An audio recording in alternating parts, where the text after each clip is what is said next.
Hello and moin, as we say here in Hamburg in northern Germany. I hope you're well. I hope you had a great start into this day. Today is Friday, the 9th of October.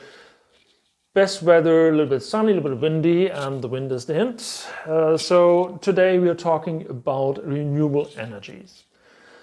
I'm having a daily trend talk together with Manuel Zehr. He's the founder and CEO of Formosan Business Support, and they are sited in Taiwan. So where is the connection? Manuel's company is building a bridge between the Eastern and the Western corporations. He's building also a bridge between the current energy market and building up renewable energies, especially with offshore wind energies. Manuel, being born in Germany, in Bremen, now lives for many, many years in Asia. He is an international expert, and so I don't want to tell too much in advance. I think this dialogue will be very rich and very resourceful and insightful.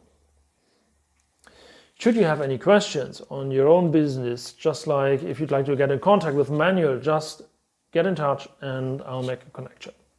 Should you have questions on your own business plannings, on your strategies, or should you want to be prepared on what's coming up and trends, that's our business at Trendquest. We'll help.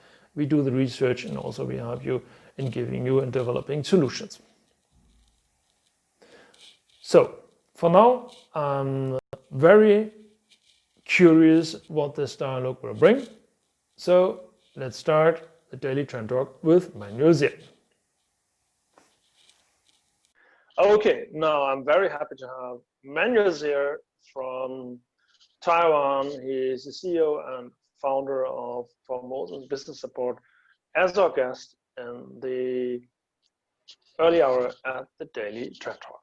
Manuel, very happy to have you here. Welcome. So before I'm explaining too much, please, would you like to tell what's your business? What is your company doing? All right. So yes, I guess because I'm Caucasian, on first look, people always assume that I'm Westerner, but it's true that I'm born and raised in Bremen, and I studied Japanese management at the University of Applied Science, Bremen. And through an internship, I first got time to Taiwan. And because the Taiwan government, I talked to the Taipei Economic and Culture Office in Osaka, they didn't want to accept my degree. They said having a dual degree between Bremen and Waseda University is very confusing. And then in Germany, you at that time had the diploma system instead of a bachelor system. So that's even more alien to anybody outside of Germany. Even if you go to the UK, most people don't understand what's the concept of a diploma. And at that time, I decided I gonna study for BBA in Taiwan itself, because I asked them if I study in Taiwan itself, if you accept it, and they said yes.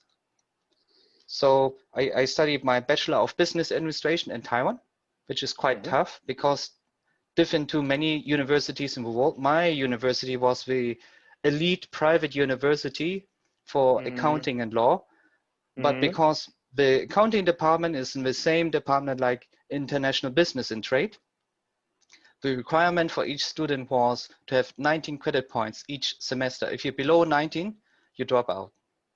So first semester, I just had 16 and I had to make 3 extra points to make up within the summer break. So we had this one chance to get extra credit points by taking summer classes. So no summer vacation at all.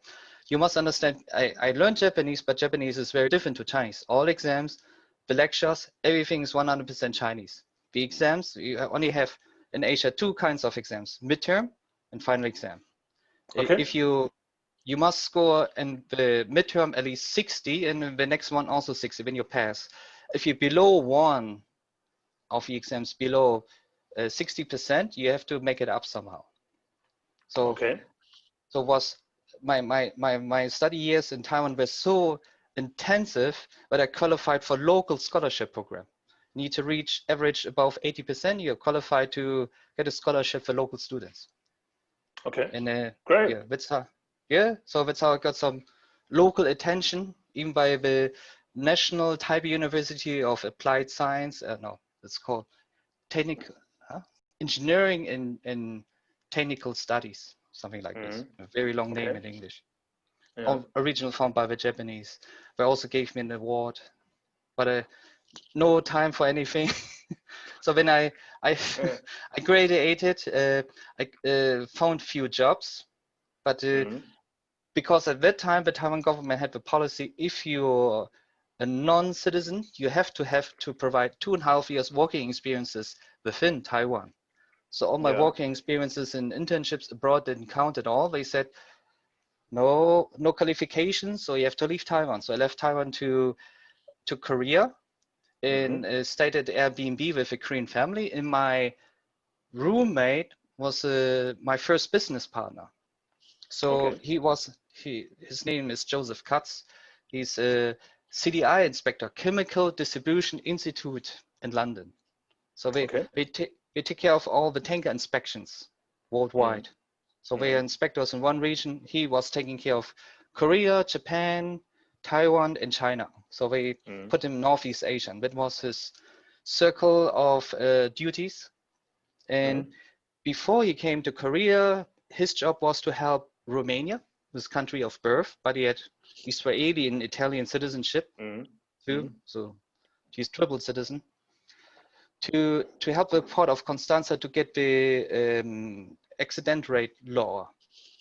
So he helped to get inspection standards for all sorts of tanks with dangerous goods, because Romania is just next to with Constanza next to Turkey in Middle East. So we had a lot of accidents with oil and gas, LNG, all sorts of material. He said particularly the nuclear stuff was particularly delicate and huge concern for the European Union before letting Romania join in. So, and when I met him in Korea, he was in a court case with his ex-Korean business partner. He asked me to go with him to the court. I was in the lucky position again, because the Japanese language, 93% is identical with Koreans, just like learning vocabulary. I didn't know that. Yeah, the Japanese and the Korean and the Arabic and Turkish languages are all same grammar structure. I know that because when I was in Bremen at the high school, I had some Turkish and Kurdish classmates, and they were the fastest in picking up Japanese because the grammar is the same. That's interesting. I'm learning something new. Oh. Yeah, but quite interesting. I'm not sure how we are linked together, but the Japanese language again helped me a lot, because he asked me to go to the court case. I was listening in the court, and I told him directly in a live translation that his lawyer is making a deal with the judge and his business partner to get him out of a shareholdership. Simply because he's a foreigner. And he was very furious. He was already 63 at that time. And he asked me, what shall he do now? He doesn't want to go back to his ex-wife in Europe. He wants to stay in Asia. He had a very active life of having a lot of offsprings all over Europe. So no return ticket. And I said, I just made my Bachelor of Business Administration in Taiwan, and before I came to Korea, I went on a trip with the European Chamber of Commerce, Taiwan, to Kaohsiung. So that's the port currently I am. And so I had some connections, and he asked me to make some business plan, some statistics, how many tankers come in, dangerous goods. So I made a business plan. He said, okay, I pay you a ticket, you fly back to town and build a company from scratch. Okay, let's have a short break. What we see here are notes and thoughts on these discussions in these topics. So I'm asking you, what are your own expectations, your own trends, and your own experiences in these markets? Are you from Taiwan or from Asia, or are you from Europe or maybe from Germany? So what are your thoughts and just also your plans on this? Let's get into this. Let's talk about these things together. Let's also get connected with Manuel, for instance. write your connects down, write your thoughts down, get in touch, and I'm happy to talk to you. If you are planning to go this way, if you're planning to go international in both directions, Europe, Germany, Taiwan, Asia, also let's get in contact, because that's also what our business is, connecting people and connecting markets. So much for now. Now let's go on with the talking with Manuel. So I had some connections, and he asked me to make some business plan, some statistics, how many tankers come in, dangerous goods. So I made a business plan. He said, okay, I pay you a ticket, you fly back to town and build a company from scratch. So I had to build an inspection company without any inspection standards, no regulation, from the scratch. And it was so complicated because I had to go in person to each department to get the stamps for founding the company. Okay. And funny enough, nobody was opposing it because nobody understood what I was talking about. Yes, they come in and they go out, all these tankers, I don't know what we're doing. It doesn't matter, they just disappear. So when they go out, not my problem. So that sounds like quite a big difference in culture in comparison to, let's say, Germany, for instance, where we like to control everything. Exactly.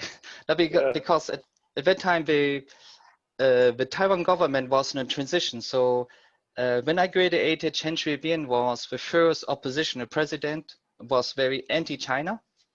So they had huge interest to let me succeed with my company, because most of the chemical accidents and oil accidents or anything related to pollution was caused by Chinese tankers crossing the Taiwan Strait from China.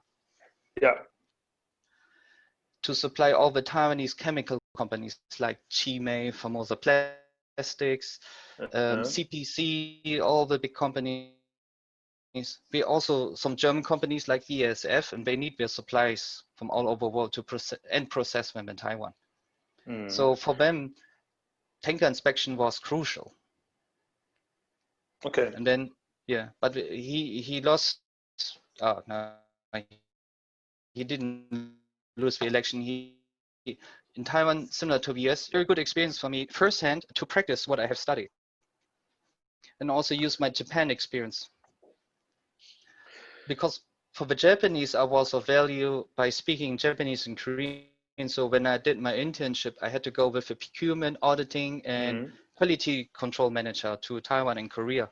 So my story is very different first time Taiwan than most people I met, because not related to Taiwanese girls or neon light of Taipei. First thing I saw were factories, because with my intern without any kind of, what would you say, grace period or so, any time to adapt, fly or die. Yeah, of course. Yeah. My because I graduated, so I couldn't get any scholarship. My parents were not willing to finance me because we were discussing Anglican church in the Netherlands. So if for almost assignment reasons you think you're not safe in a Muslim country, you can get Dutch citizenship. So she and two of her sisters, my aunts, decided to go to the Netherlands. And then from the Netherlands, after finishing apprenticeship, we had to go to Germany, like most Dutch people in the 70s. Yeah. That's why Germany had people like Rudi Carrel or Linda de Mol. Well, I know that I have my notes here. So I know that the ties between the Netherlands and Germany are there, but I also thought we were kind of brutal, but it's a strategy to survive, because if you just bomb the dams, the country will be sunk underwater. It's over. Right. There's nothing to fight for. So how would you characterize? Yeah, sorry. Sorry, interrupting you again. But that's the mentality I learned from young on. So my parents, they don't support me financially much. Yep. They say like guitar and sell it on the street on the weekend in Bremen at the Weser River. Yeah, to make some bucks here and there. When I was old enough, I handed out newspaper, things like this. So you say you got the kind of the Dutch tradesmanship, so to say. You got this in your blood, and so that was kind of advantage. Yeah, so I, I, I'm scared more of a welfare system because I don't want the government to interfere too much. It's going to end bad. Because first generation, yes, we might need it, but if the second generation grows up with it, we're just too much used to, and you're not competitive anymore. So I'm used to work under very tough conditions, under very harsh circumstances to build something from scratch. Like my business partner, yes, he said, I'm sponsoring you, but I don't want to listen to this government officials who say, I need 6 weeks to build the company. I want you to build it in 2 company. So pay everything, people to train for the inspections, the license. If it takes too long, we just work first ahead and just work on a private base with the customer directly. So if we enter the peer, use a permit by our client, later on the government and we have to be more stop your activity, maybe sell me. I said at that time I had, so she is not so, yeah. So I rejoined the European Chamber again. I'm the general manager of Meridan, which is a big hotel just next to Taiwan International. While my father-in-law was helping his father's steel mill business in wise, but one also, how can make sure that you make her pregnant, just leave Taiwan. So you have to provide housing. And it's very important in Taiwan. Housing is first thing. Then give her some kind of vehicle to get around Taiwan. So didn't say in Chinese very specifically what kind of vehicle. Ended up with a scooter. And 80% of my finances, how's a feed trap. Americans always call it honey trap. Yeah. So you get the bear by putting some honey in front of it. So yeah, sure. Going to their wife, or on the other hand, translates to the woman runs the family business, so to say. Yes, because the wife always has to protect the family. So that's what, like when I meet clients here, they always think I talk to the guy. Trips between markets. Of course, this relates also, is connected with the behavior of people and cultures. And the interesting thing is that in the Western world, we did some analysis there about who's the decision maker, who's the real decision maker in the family, and who runs that 40% of the family finances are openly handled and managed by the wife. And the rest, the 60%, the major part of the remaining 60% is kind of unofficially run by her. She has a lot. That's why always my clients are confused why I insist besides the official meeting, the office, to have some, let's call it casual activities, maybe have a dinner together or take a short trip to get the two family business together. So now we can get to the part where I better can explain what business I do. So at that time, because I needed a house and finances and vehicle for the future wife to present to my future father-in-law. At that time, when the my joint administration wanted to take over the company, I said to my business partner, just take the money. You can go to Malaysia, do your thing there if you still want to do it, because he was already almost approaching 17 years of his age. And to me, it was a perfect chance to get married, to use this financial uprise to finally get married. Because in Asia, there is no welfare system, nothing. So, so of course, he wants to see that I'm financially stable enough to support my own family, particularly as daughter. And the relationship in Asia, particularly in Taiwan, the father towards the daughter is very deep. Very, very deep. It's not like sometimes they see portrayed in China. I think it's true that they prefer a son, but in Taiwan, most fathers they prefer a daughter, firstborn at least.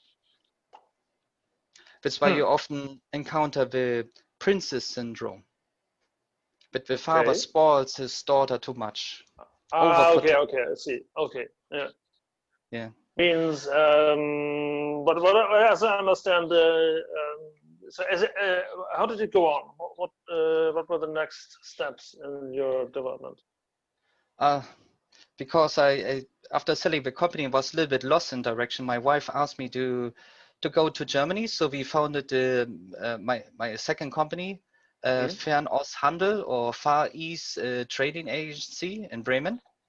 Okay. And we tried to do trade, but did all get some clients, but trading at that time was already tough because internet was open, Alibaba came up, and funny enough, I got a client in Hamburg who Chandler GmbH in Mittelweg 55, which is next to the NDR Center, public television center. So we had a company there, which I think this company was always a spin-off of this huge Russian oligarch network of Vladimir Putin and Dmitriev, the other one who sometimes plays president or prime minister depending on the situation, because they officially always showed themselves as a logistics company, but they had permits like getting icebreaker through the ice, and you only can get it from the president or prime minister. They got it immediately, and they needed us to do business with Korea. So at that time, Hyundai Engineering Construction, we tried to build a thermal plant in Kalimantan, Uzbekistan. You must understand, this country has no infrastructure. All of Central Asia, there almost no railway system. Yes, airports, but you cannot transport a geothermal power plant. It's a geothermal power plant on an airplane. It's not possible. No. Yeah. So they asked me to open this office for them, liaison office in Seoul, and start the business with Hyundai, because it was huge contract for just for the transportation and then erection of a plant in Kalimantan. So that's how I got back to Asia. Then I saw things were getting very complicated because I'm a little bit lucky. From my father's side, my grandmother always taught me a little bit Russian. She was born in Lithuania. Oh, okay. Yeah. So she forced me to learn a little bit Russian, and I figured out, yes, I can manage the Korean and the Japanese subcontractors because Mitsubishi Heavy Industries was working with Hyundai together. But oh my God, when you get to Central Asia, it's a completely different world. So you first of all, you have to understand when the Soviet Union collapsed, they didn't figure out who is going to take what kind of weapons back to which country. So they simply left it where it was before, but there was no authority controlling them. So it's normal to see people just on the parking spot with the AK-47. Yes. And I was asking my colleague, why he's pointing with a gun at us, and why are you holding a grenade all the time? Oh, you wanted a parking ticket. He wanted me to pay him for parking here, and it was really tough. I thought it's really crazy project, and when they're playing all tricks you can do with the Koreans. They asked even the president to come for a simple custom clear declaration. Can you imagine Park Geun-hye just coming to Uzbekistan just for that? Really crazy project. Oh my goodness. And so how did this go on? We got the parts to Kalimantan, but when they kidnapped the engineers of Hyundai. So we couldn't erect the geothermal power plant at the end. They had a lot of issues going on between the Koreans and the Uzbekistans. And I said to my client in Hamburg, job is done, because the contract stated transportation, and when finish, I leave. So he was a little bit angry, but I just left to Taiwan. Back to Taiwan again. And then I founded Formosan Business Support, because I figured out there are a lot of problems, even particularly with large corporations like Hyundai or Mitsubishi Heavy Industries. And when you do P2G business, and the business I did before in Taiwan was also kind of B2G, but not so extreme. You don't have such violence here. You don't have such mafia structures here. Taiwan's more like sleepy Asian giant, or like a sleeping princess. nobody really understands and doesn't know how to kiss awake. Okay, Taiwan is the sleeping princess. Of Asia, yeah. Taiwanese always want to portray themselves as one of the Asian tigers, but compared to Korea and Japan, particularly Korea, Taiwanese are not aggressive enough. Taiwan doesn't have conglomerates like Korea. Korea has only, when I was there, 12 to 14 large conglomerates. We call them chaebol. Yeah. And they are powerful. Let me tell you how powerful. When I visited the logistics division of Samsung, yes, they wanted to know from me, who are your suppliers in Uzbekistan or by crossing Siberia? And I refused to give him the names, and he offered me money for bribery, and I still refused. When he took suddenly out his tablet and said, "That's your wife. She's taking Korean classes. I hope she's safe." What? He had full access to all CCTV cameras all over the city. But nobody in the government will tell you how powerful they are, because they control the entire economy. That's why in South Korea. In South Korea, okay, they're really powerful. That's why when I sometimes talk to my clients, they say, "Oh, let's go to Korea. Korea is easy, let's do it." But you have strong industrial complex and everything. But keep in mind, they're really powerful. The Koreans will learn one thing during the Asia economic crisis. If the central government burdens for you, you have unlimited access to the IMF, International Monetary Fund, the World Bank, the Asia Development Bank. There's no limit of money. That makes them very, very powerful, really powerful.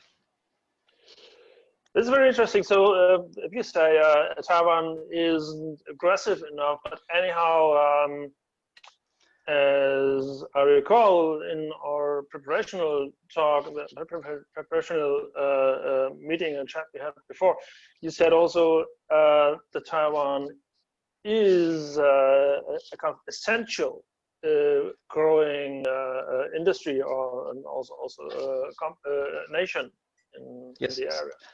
So let's go back to Formosan business support, which you have because that relates to your business. Yes.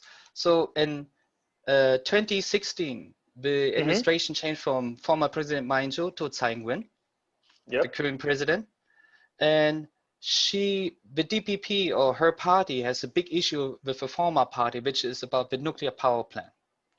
So that's an ongoing struggle between the two, because the DPP always supported anti-nuclear movement. It's so essential and important to them, because in Taiwan, it's not an environment issue, it's a human rights issue. It's a human rights issue.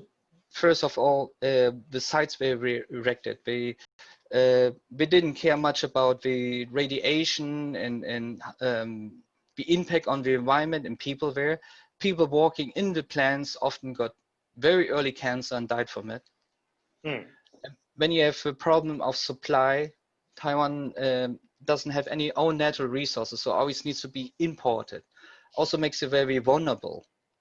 For example, if there's one hostile nation like North Korea and accidentally shooting one of the missiles on your nuclear power plant, there's not much space to hide from the nuclear fallout. So that was always an issue between the two, and Tsai Ing-wen, her administration, simply copied the German Renewable Energy Act, or EEG. Copy-paste in almost every regard. The only difference between the two laws is the Taiwanese version doesn't have an anonymous auction market like in Leipzig, where you can sell your energy. So the first version of the law was the Thai power has to purchase renewable energy. And then she came up with a great Bavarian idea, because the inventor, he says he's Bavarian, he's not German. But that's too much German thing.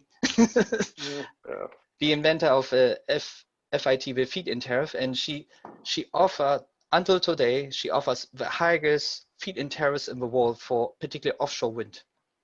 So how do you get to the offshore wind part? It's because the first German company investing into renewable energy was Infrawest in Taiwan.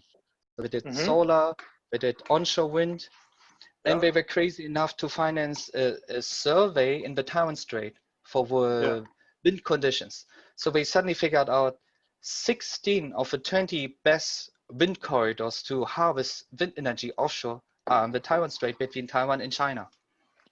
And her administration thought, oh, great, when we have some obstacles against an invasion from China, we build offshore wind farms, and then the Chinese Liberation Army cannot pass by because they stand in their way. And then we make electricity and everything will be great, and sunshine, flowers, and rainbows everywhere. Yeah, so because my mother-in-law, because once you're married into a Taiwanese family, you're part of a family. Yeah, she was the chairwoman of Housewife Mixed Association, the first NGO for environmental issues in Taiwan. Okay. And when Tsai Ing-wen was elected, she promised to be more democratic than any administration before her. So 10% of the parliamentary seats are given to NGOs who contribute to the society and represent them. Okay. And the legislator who got assigned to the parliament, she is a close friend to my mother-in-law, and that's how I got involved. She said, they take a little bit too easy with offshore wind and the energy transition in Taiwan. So we still don't know how complicated and difficult it will be.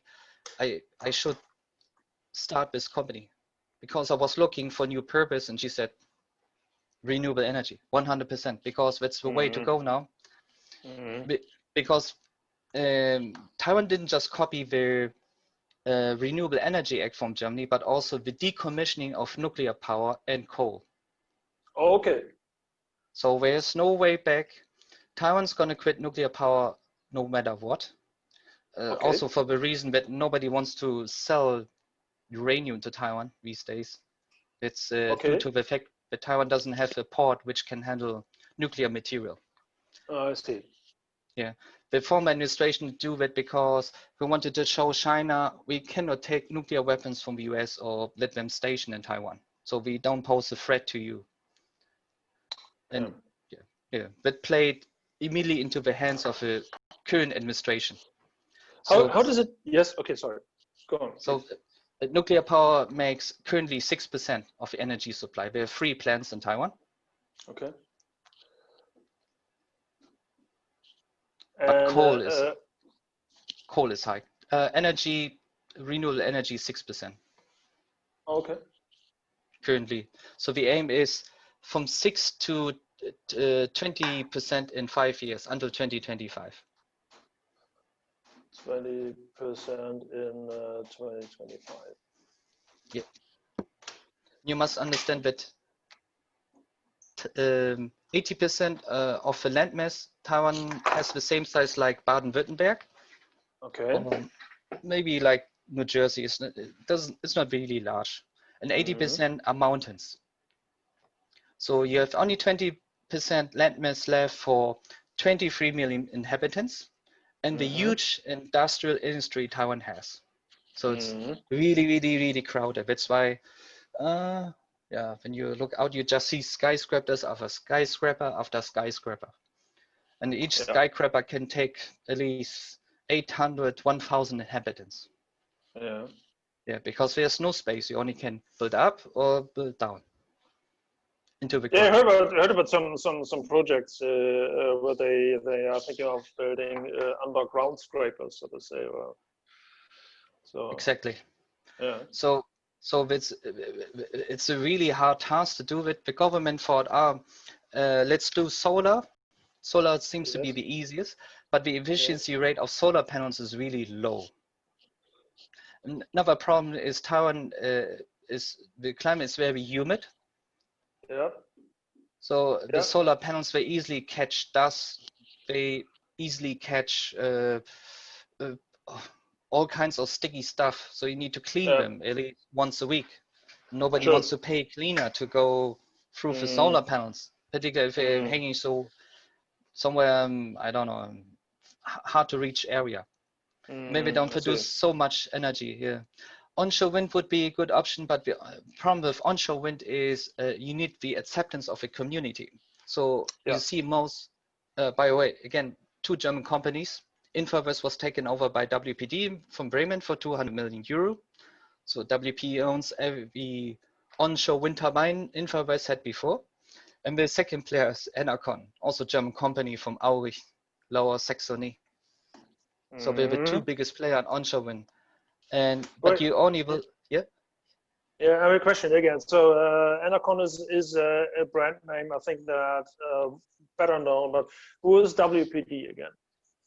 Oh, WPD stands for Windpark Manager Deutschland, which is a developer from Bremen. Okay. So they became famous for taking over beyond repairable offshore wind parks and fixing them. Okay. So yeah, so we figured out ways how to make broken stuff running again and solve impossible problems in Europe. So that's how we made the name and reputation in all of Europe, and even could outcompete. Yeah, we even could outcompete in Europe some of the larger companies like Vattenfall, sometimes even E.ON. Okay, great. Yeah, and yeah, because we purchased Infrawest, we knew all the data about the potential offshore wind, and they decided to build 3 offshore wind farms in Taiwan. Okay. And when they make so much waves in the world, WPD is investing in Taiwan offshore wind. When all the others came, also one was already there at that time, Dong Energy, Danish oil and gas. Today it's called Ørsted. Yes. So they built Formosa 1, phase 1. So that was the earliest project. And they originally planned 4 offshore wind turbines. We only planned 2 at the end because the local, not developer, more like EPCI, Swanco Holdings or Swanco Renewables, miscalculated a little bit the chartering of installation vessel from UEI in China. So yeah, they ran out of money before we could erect all 4. There was only enough budget for 2.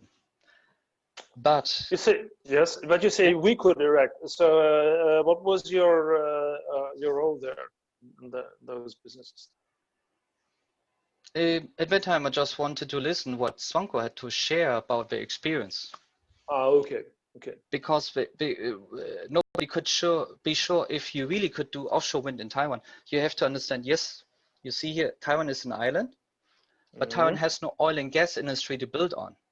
So oil and gas is normally the entrance point to do offshore wind. Or you have a very strong maritime industry, and Taiwan doesn't have both.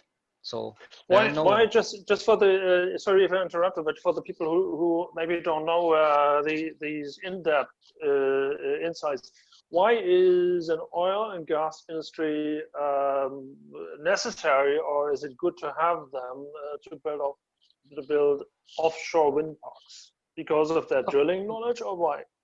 Yes, so they can provide knowledge of first how to work offshore and how to manage such huge numbers of manpower, equipment, how to plan and coordinate them. It's like preparing a war. So you have to coordinate your navy for the invasion of a Normandy. It's really complicated. It's not easy stuff. So having 2 wind turbines is kind of easy, but it was even very hard task for Taiwan.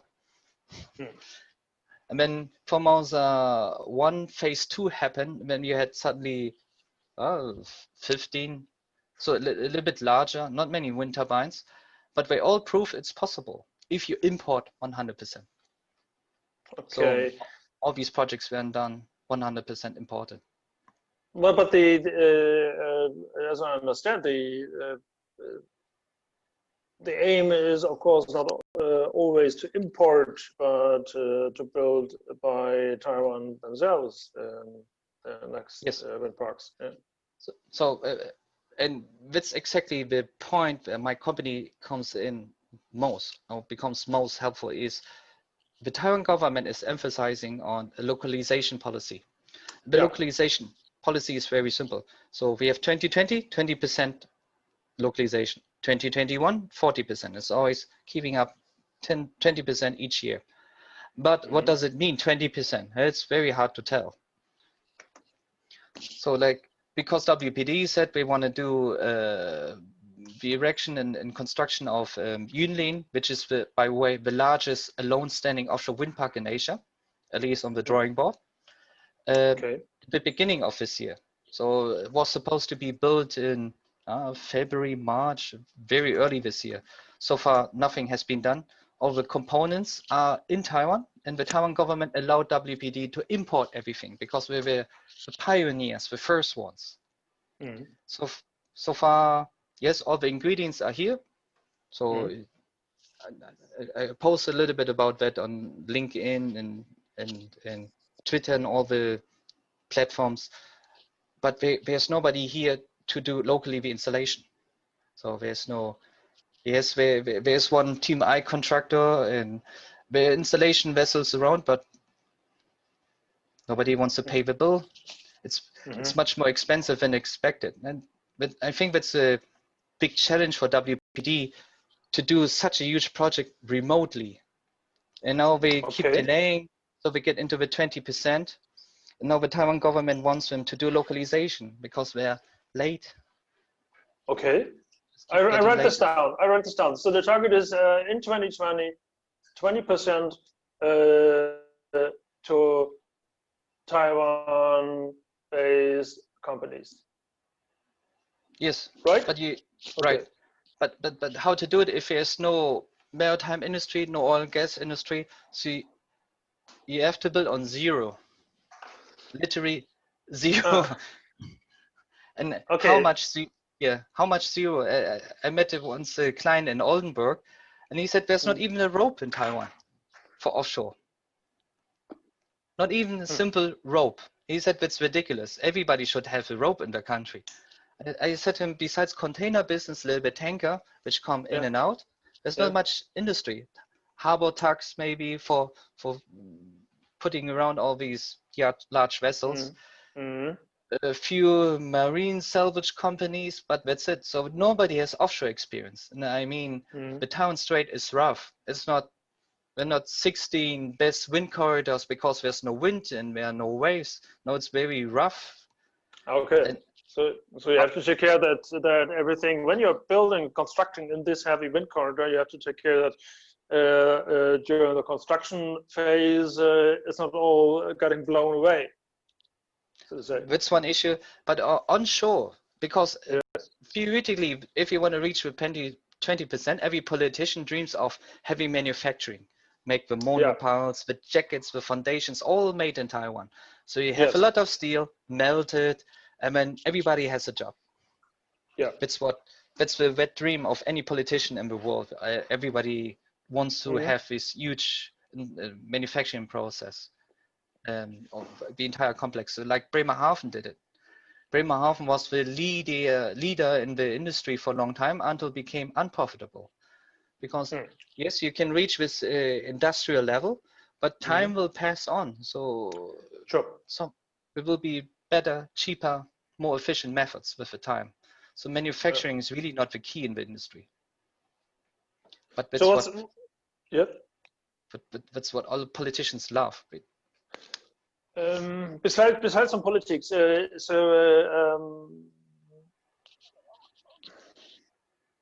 are you helping them to achieve these things? So first of all, you have to understand the structure of this industry. So on top you have the developers, it's like the large energy companies, everybody knows. RWE, EBW, WPD, Ørsted, Northland Power. Then below them you have the EPCIs, so large companies. Germany had one with Senyon, which went bankrupt, unfortunately. I always encounter their people everywhere because they're really good and talented. So in EPCIs we have in town just now Jan de Nul from Belgium and the Demi Group from Belgium. They basically come from the dredging industry, so even we have learning curve.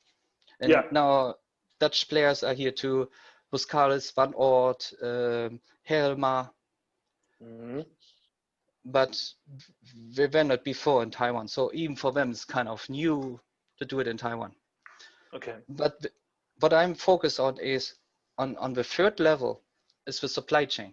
So normally you have one EPCI for one purpose. One just does the towers, one just does the foundations, and one just does offshore cabling. And then each of them, they have a huge supply chain. Yeah. Yeah, they select from. So depending on the developer's needs for each wind farm, they choose the most suitable EPCI, then he will contract all the suppliers. And I just focus on number 3. That's my main focus, because that's something which doesn't exist in Taiwan. Okay, so that's your part. Yes. Focus. Okay. Great. Yeah, and you have to understand here, 96% of it, entire economy in Taiwan are just SMEs, just small, medium-sized companies, family-owned. That is much. That's really much. It's much. So Taiwan has its strength. Taiwan has one of the best fastener industries in the world. Fastener screws. Well, everybody takes it for granted, but every car in the world use these fasteners from Ganshan, here in Kaohsiung. There's an entire complex. Every single vehicle, every Abrams tank, Leopard Panzer, they get their screws from there.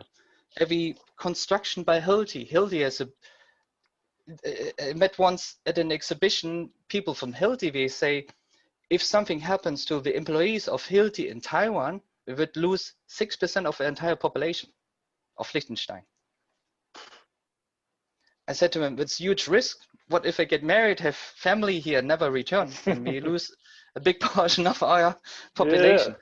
Yeah, but they depend on it. Healthy, all the tools, the screws, everything, they have the bolts, are all made in Taiwan. So it's huge. When you go up to Taichung in the middle, yeah, more like here. Okay. Yeah. So there's a huge biking industry. Yes. Yeah, because Germany was, for example, also big in the biking industry, then move on to the car industry, but Taiwan always stick to the biking industry. So Taiwan is now world leader when it comes to innovation and design in the biking industry. Most well-known companies are Giant and Merida. And now to COVID-19, the industry is exploding because Taiwan still can't manufacture. Taiwan has no COVID-19 cases. So full 100% manufacturing capabilities. And when you go up a little bit more north, yeah, you have a semiconductor industry in Hsinchu. Yeah. So, yeah, biggest player in that field is Taiwan Semiconductor or TSMC. Then, of course, we have our own supply chain. Then you have companies like, we go more north to Taipei, like Foxconn. Yes. Yeah, and of course, Formosa Plastics and Milo with chemical industry, also supplying the entire world. So Taiwan has its strength, but it's not the offshore industry. Okay. Yeah, people always assume, or politicians hope, we assign one of these state-owned companies to do this job now. But you have to understand the main job. For example, China Steel is to make steel. That's why I call China Steel. Now we have to do cyber security, offshore wind, do this and that. It's too much. You're taking out one company's core competence and try to do things they first don't want to do, and they are simply forced into. It goes on with the others too. With CSPC has now a joint venture with Demi, is co-EPCI. But they're also supposed to build a new marine fleet, new submarines and everything. So how they can handle to do everything? They cannot. And then you force a company like Taipower to have its own offshore wind park, and they keep saying, oh, we have the coal fire plant in Taichung. Of course, coal is dirty, but it produces each hour 5.4 gigawatt. That's huge. Yeah. So they think, because in the law of the constitution of Taipower states, we have to ensure the power supply for the entire power grid in Taiwan. So why jeopardizing it with offshore wind? But on the other hand, you have high costs on the health sector by taking care of all these lung cancer cases. because coal is dirty no matter what. Yeah, if you want to build a supply chain, you have to focus not on these large state-owned companies. You have to focus on these small SMEs, the 96%, and it's very close community. First of all, same like Great Britain, Taiwan is an island, so different mentality already there because you're kind of isolated to the rest of the world, and then you have all these small companies, but who are really good because. I've been working on different procurement cases, and so I know their potential, but I also know their boundaries. So what I do my job is I bring in my European clients, who are mainly German companies, and match them with a counterpart in Taiwan. Okay. It sounds easy, it's not, because the counterpart in Taiwan has no idea what you're talking about. I give you a few examples. So ISM Nord in Bremerhaven, introduce them to family-owned heavy lift company. They say, just put it on an SMT and we transport it there. ISM Nord says, let me check the route. Oh, there's a bridge on the way which will broke. We'll be fine. We just go through the bridge and eventually will not broke. So we get the job done and make good money by selling our service to the EPCI. And we have to be realistic. If the structure cannot hold it, it cannot hold it. So you can not just hope it will be fine. Sure. So it's also good to learn or to teach to say no. So there are a lot of small steps. I must say, the German companies or European companies, they have a much better understanding of Taiwan itself. Taiwanese know very little about the environment and the infrastructure in Taiwan because we don't see the need. But particularly the German side has the experiences, like Germany 11 years ago started to do offshore wind and had huge struggle. So Germany itself had a very steep learning curve. The difference between Germany and Taiwan is German government tries to over-regulate everything. On the other hand, if it's a German company and you need help, you have United Kingdom around the corner, Denmark, the Netherlands.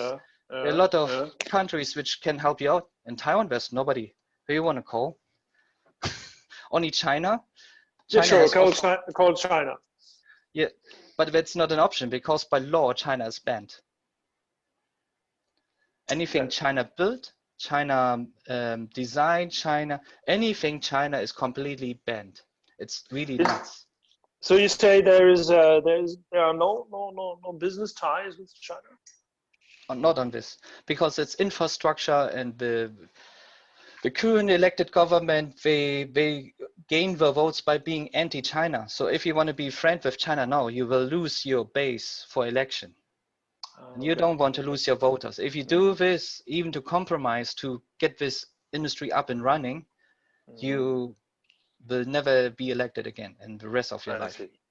Yeah, will be branded as a betrayer. So it would be idle to do everything in Europe and just export it to Taiwan. But when we have a localization again, so when everything gets very complicated because the developers and EPCIs, they assume everything is like in Europe. But Europe spent 30 years to develop this industry. It's already very advanced. So it's cheap, it's efficient, it's even updating itself every day. Taiwan has to start from zero. It's like startup culture all over again. So even if you take the big brand names, everybody has to start from zero. And it's a big challenge how you're going to manage it with your ego. Because again, for my Dutch influence, if you want successful in business, you have a strong ego. I'm the best. I'm going to do, always will be on top, number one. Yeah. How you can calm down? Wait. That's the question that's coming up. You say, okay, if you want to have success in business or in foreign business, you have to have a strong ego. Success in the projects itself. I mean, Okay. like I posted, shared recently this article by the Taipei Times talking about cracks and the Yep. substructures, particularly of jackets and Yep. things like this. But Yes. if you read the article, it's wrong assumptions because Taiwanese don't know what we're talking about. So they say the cracks, they come from the transportation, but it's nonsense. Cracks come from wrong welding, and welding is no easy job. You can go to Bremerhaven, talk to all these welding companies. We will tell you it's tough. It's really complicated because if you have to pre-imagine the final assembly of your product. So you just on a small piece.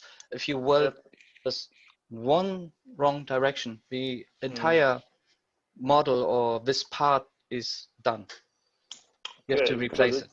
You can't stand the what is it called, the forces of wind, of moving dynamics and all that stuff. You have a lot of structures which go into the water, so you have corrosion underwater. Okay, of course. The salt, the currents, the sand. There's a lot of material hammering all the time on the substructure of the water.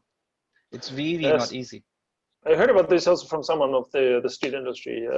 So just especially when you do welding, you have to take care for that. The material you're connecting by welding and the welding metal themselves, they connect, so that they combine. And because if you use the wrong welding metal, then you get corrosion even to the rest of the material. Yeah. So that's what I heard. Yeah. Yeah. Fabrication, welding. There's so many parts for these substructures. They have to stay a long time underwater. Yes. For example, if you say coating is a very important part too, because the coating protects the structure against the seawater. For Taiwanese, it sounds like, I'll just do some painting. It's like painting a wall. No, it's not. It's okay. So I think to make it and to help our watchers and our listeners, let's try to wrap this a little bit up. So as far as I see now, so Taiwan is growing into it's also enhancing, enforcing, and supporting the change into more renewable energies. Taiwan is building up own knowledge by help and in connection with mostly companies and also governments from Europe and from Germany. And it's about building a knowledge base and also a workforce in Taiwan. It's also about mentality. And then, so then the connect mentalities, and so also to kind of adapt to the local mentalities, so to be able to build this by Taiwan conditions and not by just the German conditions or what the EU conditions, because there are different markets and all different mentalities, right? Exactly. So the assumption of EPCIs is mostly, it's just like in Europe. Yeah, okay. But it's not. Yeah, but in your your business is bridge building, connecting, even a kind of, may I say this, educating or kind of knowledge building? Yeah, educating. That's the wrong word, but knowledge building. Maybe, yeah. But let's put it like this. Sometimes when I talk to a developer friend, I just have private friendship with them. I don't do B2B contracts for the reasons I told you before. Sure. Yeah, so they sometimes assume me to be like kind of EPCI. I tell them I'm not EPCI, not at all, because EPCI needs a long track record, a lot of qualifications. It must be financial strong to pay cash in advance for a long time. So what I do is, and I don't overstep my competences. So my competence is not to do everything I cannot do. My job is to bring in the people who can do it and make them walk here. That's my core job. That's very pragmatic and sounds very solution oriented. Yeah. So for example, with the 8 agencies from the government, different branches in charge of offshore wind, they asked me how to do the installation of jackets, because for them it's very brand new. It's very hard to understand. And when I use the network in Germany to find someone who is calm enough, because the North German mentality nicely is very calm, very rational. So I found Dr. Weise from our OWT, which is it's an SME from Emden. And he was very patient. So when he was lecturing for 2 days nonstop, first day it was like he asked me, why cannot see anybody? And I said to him, Taiwanese are shy. Taiwanese don't want to speak up because we're afraid to say something stupid. And he said, first day was really cold, even for me, because nobody replied, nobody reacted. I couldn't see any faces besides mine.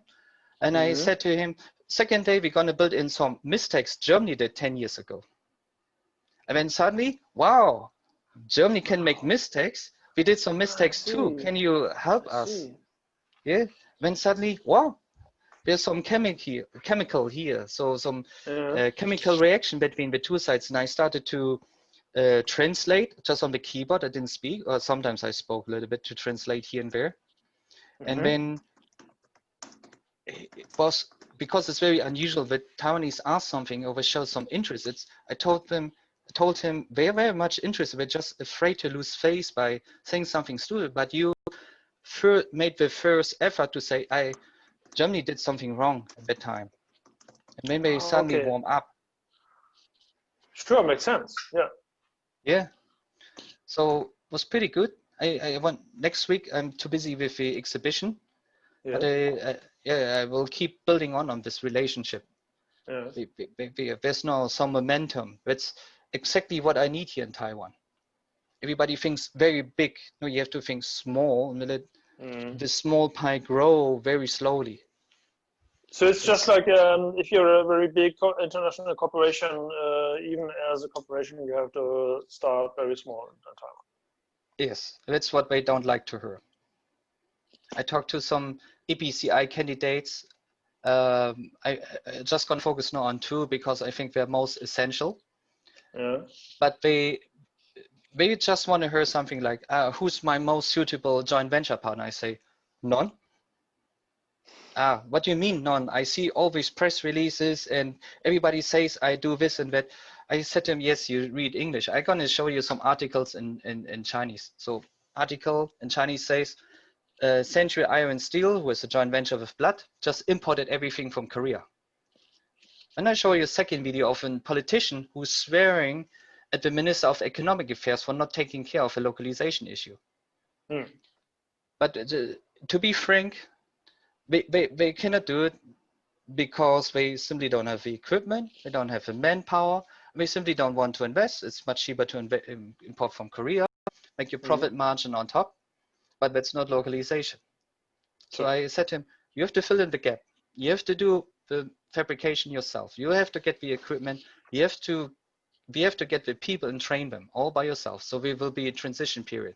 Maybe first year, second year, expats mixed with Taiwanese, and then slowly, maybe some expats will get married with Taiwanese, stay here or settle down, and some of the Taiwanese will take over. And I said to them, we cannot change the entire mentality of the island, but we can change the mentality in your own corporate culture. Okay, that's important. So that's the whole point. So some of these EPCIs, they say, I have so much money, I have 2 billion euros, do something for me. How many US dollars? I said to them, money is not the point. The point is your own mentality. Are you willing to be a startup all over again? Start from scratch here. Okay. I think this is very important. Yeah, I think this is very important. What you said, money is not the point, but the point is the own mentality, because, well, you can't buy mentality understanding. No.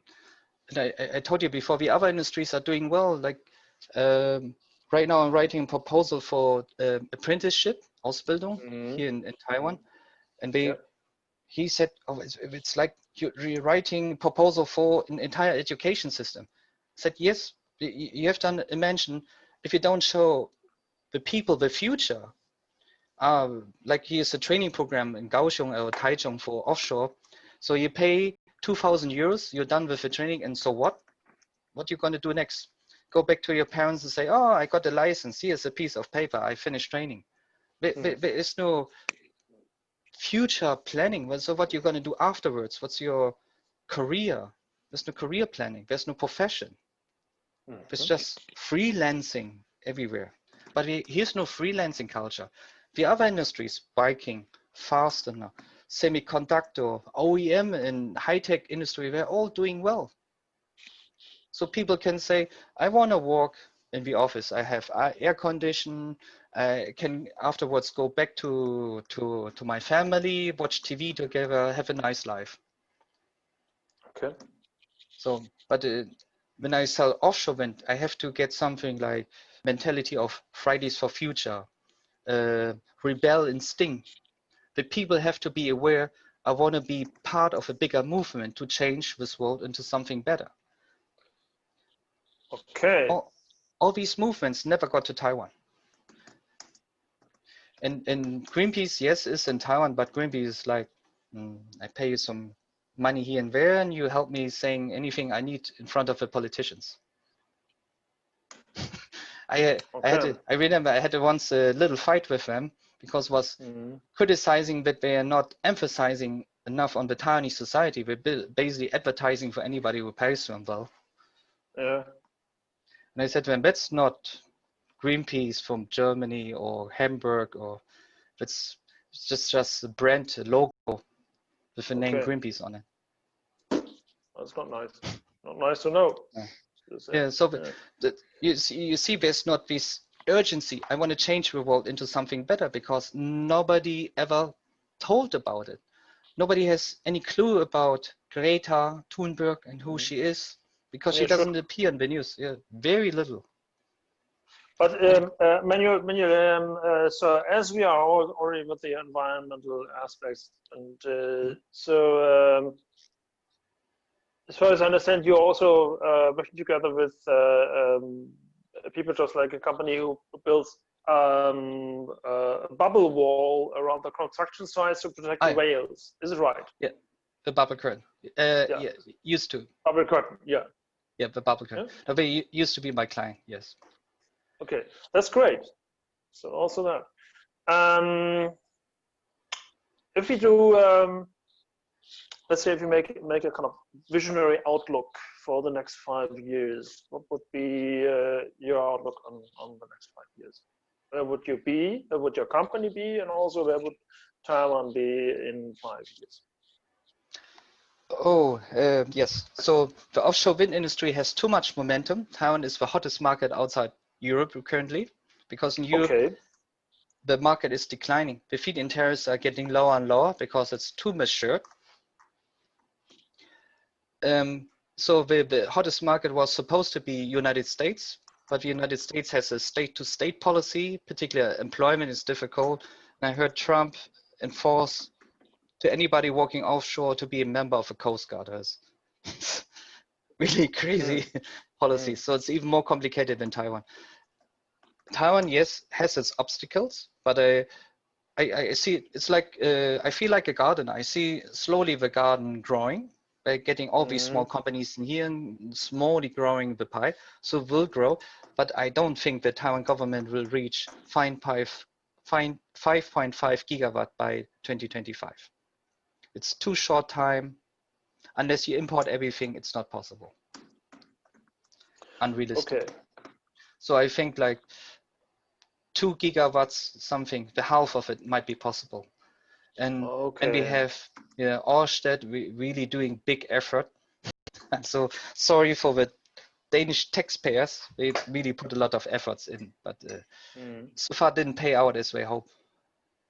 They even get criticized a lot. Yeah, so will be challenging for the offshore sector. So my company, yes, we're growing slowly. We also working on our own plans to be a developer outside of offshore wind. Okay. Yeah, just finish major steps. So I have 2 offices in town, one in Taichung, which is close to the offshore wind industry, and in Kaohsiung. Kaohsiung is important because he's the Ocean Affairs Council. So that's the highest authority, anything which happens in the water. Okay, I see. Yeah, so maybe on my LinkedIn picture, you saw that I have a close relationship with the Vice President, William Lai. Yep. Yeah, so the current mayor, he also changed back to his party, the DPP, and the Ocean Affairs Council really wants to do something for the oceans around Taiwan. So I'm joining all the workshops, have a lot of meetings with him, often go to lunch together. Yeah, and my company, you saw Charlene, she's also the co-owner of a company. So I can cut all this social nonsense with KTV and girls and all that stuff, not necessary. So we focus on getting something done. So I'm slowly walking up my ranks to qualify as developer myself.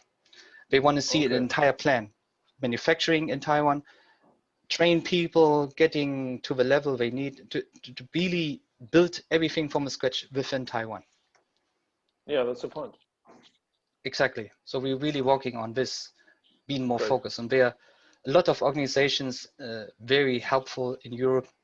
Now Europe is a little bit in the turmoil with COVID-19, Brexit, and now this crazy conflict over Cyprus and gas issues with Turkey.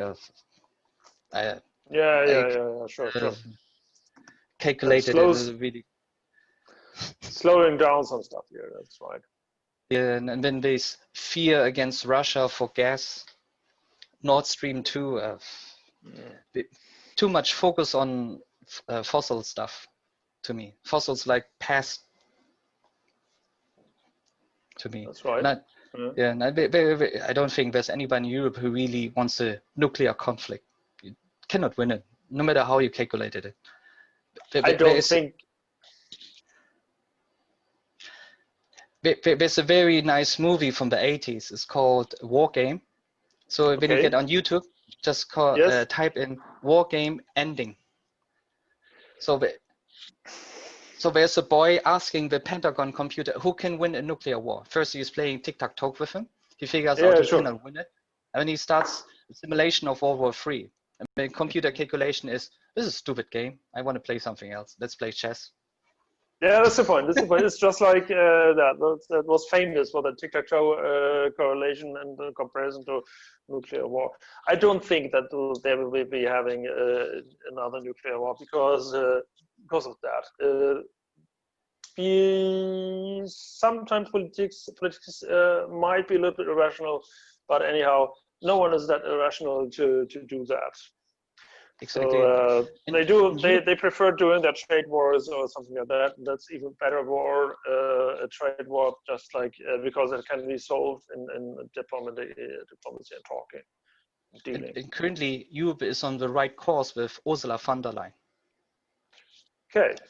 Green bond policy. She has very strong focus on making Europe carbon neutral. Of course, it's a strategy to get rid of oil and gas, because that's the biggest weakness of Europe. And getting some unity in there. So I think it's right, and we have to now combine it with Asia. So in Asia, there's no European Union. I myself work very strong on having stronger ties with Japan. But as I told you before in German, the mentality in Asia is not individual based, it's collectivism. So if you find one Japanese supporting you, it doesn't change the entire society. Now there is a momentum, a pressure to change things in Japan. That's why Shinzo Abe had to step down, Mr. TEPCO. So even TEPCO cannot stop the movement. That's fascinating. It is. So exciting things going on here. And Europe can play a very essential and important role here. But key is, how can you localize? So you mean how can you localize European companies in Taiwan or to Taiwan? In Taiwan. I mean, once it works in Taiwan, of course, Japan and Korea, Vietnam, they all come here and to see how it works. Okay, so you would say Taiwan is also kind of the opening door for Asia if you're coming from Europe.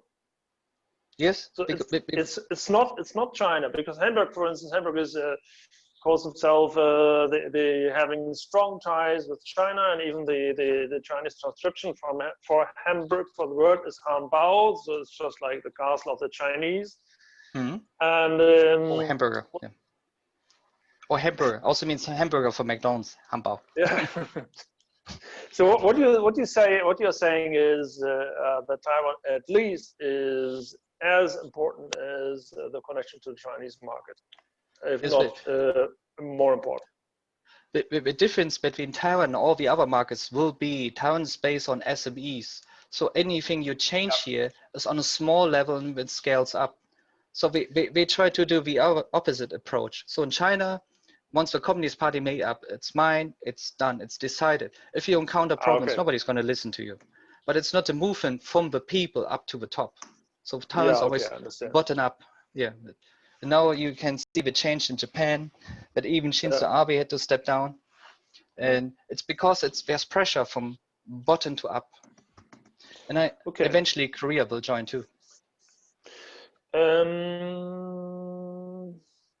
One or two last questions. It's a Taiwan is opening market for Asia, talking about Korea, Japan, and Indonesia.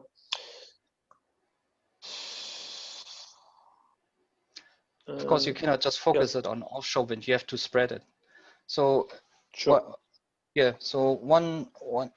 one good concept which comes out of, for example, again from Germany or also Sweden or Denmark, is insulation of buildings. When you don't need to waste energy on air conditioning or heating. Sounds simple, but very essential. Yeah. Okay. Right. That's recycling, also related to that. Yeah. Recycling, circular economy. For example, you cannot do offshore wind in Southeast Asia like in Northeast Asia because it's too hot there. It's too close to the equator. There's not enough movement in the winds, so you have to do something else. True. And also like tidal wave power, it really depends on the environment. Renewable energy is all about the environment. Environment combined with society. Sure. Okay, that's a good word.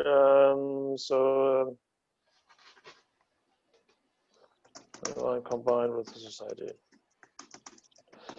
I would suggest we keep it right now as a kind of conclusive step, what we said. So the outlook for the next 5 years, and also, let's see if we can put up a next talk, a follow-up talk, or so on the other stuffs, because the other things, because I think we did touch a lot of very interesting topics, just like mentality topics, politics, and economic growth in general. So, but first we started with the renewable energy market and your role in that, and let's let this sink in, and also let's see how the other markets and the other market aspects in relation between EU and between Taiwan are evolving. I think it's very, very interesting to see what's happening there, and it looks very good. Also, what you said about building up a vision to enforce the development. Very important. Very, very important. Renewable energy has to be supported by the society. Right now, this top-to-down policy just doesn't work, because you will encounter people locally when you will meet resistance. Like currently, there's a lot of resistance in town towards offshore wind by the fishers. For example. Okay. It's ridiculous, but it's really happening. Cool. So, very cool. Manuel, we're having a tradition. It's with the Daily Trendtalk, we have a tradition of a tip for a book you're reading, for instance, or maybe you wrote your own book, or you're planning to write your book, or you say, okay, I read just this book, and that's very recommendable. So what is it that you would like to recommend? My book hasn't finished yet, so I hired an American journalist to finish writing a book about Taiwan's renewable energy market. Awesome. When will it be out on the market, if I may ask?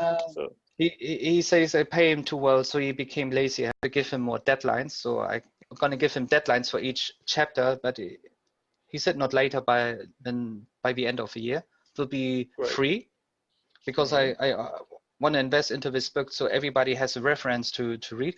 And he's very critical. So I'm feeding a lot of inside information to him. He says he sometimes use my sources, or people introduce him, and he said to his boss said to him, it's too controversial, we cannot write about it. We might get sued, or he said everything is like Watergate. So I said to him, yeah, write everything into the book, and I take the responsibility for it, not your boss. Because, when it's a written form, and it's more like history. So, but currently, for the moment, I really would recommend this book, Oversubscribed. Oversubscribed. So let's see. Yeah. It's a book by Daniel Presley. So it talks a lot about entrepreneurship these days, but you have to take responsibility as entrepreneur. You have to join a movement or something good in the world to let your entrepreneurship benefit all of mankind or environment. Okay. So he's referring to the new United Nations concept of entrepreneurship. So very interesting. Yeah. Stop fighting for customers, let customers come to you. So he's like saying you shouldn't advertise just for yourself. You should advertise for the idea, fight for your customers, and let them benefit. That's awesome. That's a very good conclusion also, I'd say. Manuel, very, very much thanks for the talk. So do you have a motto? Would you say, okay, what's your motto, your belief? Would you say? Got to take the motto from Terminator: the future is never written. You write the future. Very good. Thanks a lot, Manuel. You're welcome. So, bye then, and have a great day in Taiwan, as we're having in Hamburg here. And see you soon. Thanks. See you. Bye. Take care. Bye. Okay, that's been the very interesting Daily Trend Talk with Manuel Zehr. What are your thoughts about this? What are your questions you're probably having? Just write your comments down below, or get in contact with us, with me, with Manuel. His contact details are also there in the description to the video. And thanks again for attending this, for watching our talk. And should you have any more questions regarding your branch, your business, or your properly related trends, just get in touch and we'll find a solution. Future always starts now. That's my motto, and that's also our belief. It starts now with you, with me, with us, all together with the first step. And the first step is always in the now, in the day, in this very moment. See you very soon at the next Daily Trend Talk, and have a wonderful, great and successful day.